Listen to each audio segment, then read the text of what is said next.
এই মসজিদটা দেখলাম, দেখার পর উপরে উঠলাম, কিন্তু মসজিদটা কিন্তু অনেক সুন্দর। আল্লাহর ঘর কিন্তু সবগুলোই অনেক সুন্দর, কিন্তু এটা অনেক সুন্দর, ভালো লাগতেছিল দেখে, তাই উপরে উঠলাম। আহ উপরে দেখে দেখানোর চেষ্টা করছি।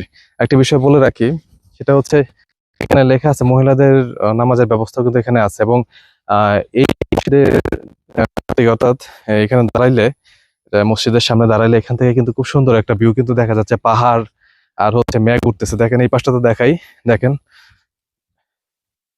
ওই সাদা সাদা যেগুলো দেখতে পাচ্ছেন, এগুলো হচ্ছে মেঘ উঠতেছে, অর্থাৎ এই সাদা মেঘগুলো নিচে কিন্তু পাহাড়।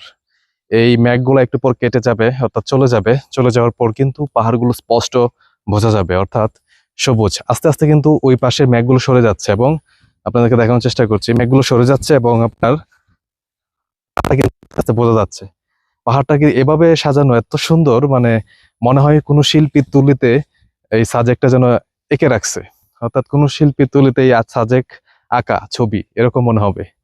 এবং যে রিসোর্টটাতে ছিলাম, সেই রিসোর্ট থেকে কিন্তু খুব সুন্দর ভিউ পাচ্ছিলাম।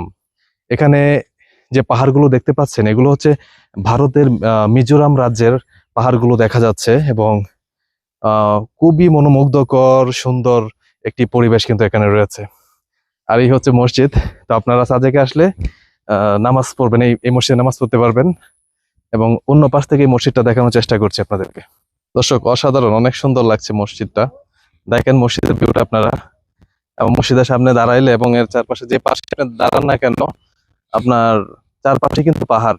সাজেকের চারদিকেই কিন্তু মিজোরাম রাজ্যের পাহাড়গুলো দেখতে পাবেন।